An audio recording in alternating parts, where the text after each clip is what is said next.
हेल' लोगोफोर आं दिनै दोंसे खन्थाइ लानानै फैलायबाय बे खन्थाइखौ लिरदों हेमानि बसुमतारी बे खन्थाइखौ आवरायनो आखायाव लादों हेमानि बसुमतारी गामि गसाइगाव हाब्रु बिल डिस्ट्रिक्ट क'क्राझार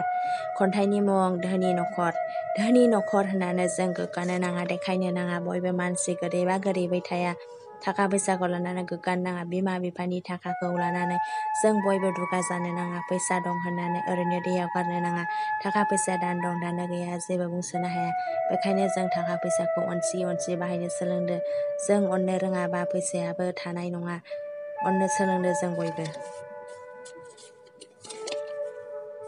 फैसाखौ लानानै दुगा दुगि जानो नाङा धोनि होननानै जों बयबो गोरिबफोरखौ हेफाजाब होनांगौ गोरिब होननानै जों रावखौबो मुगैनो नाङा जोंबो मानसि बिसोरबो मानसि माब्लाबानि समाव जोंनो बिसोरखौ नांगौ जायो बेखायनो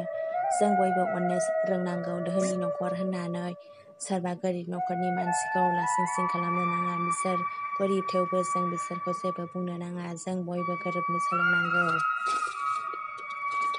जों बयबो नों गोरिब आं धोनि होननानै बुंनो नाङा गोरिबा गोरिबै थाया सानसे बिसोरबो धोनि जायो बेखायनो बुंनोबो नाङा गोरिबफोरखौ नासयनो नाङा धोनि नखर गोरिब नखर गाव गावबागाव थानांगौ बयबो बिदिनो गोजोनै थानांगौ एसेनोसै खन्थाइया गोजोन्थों।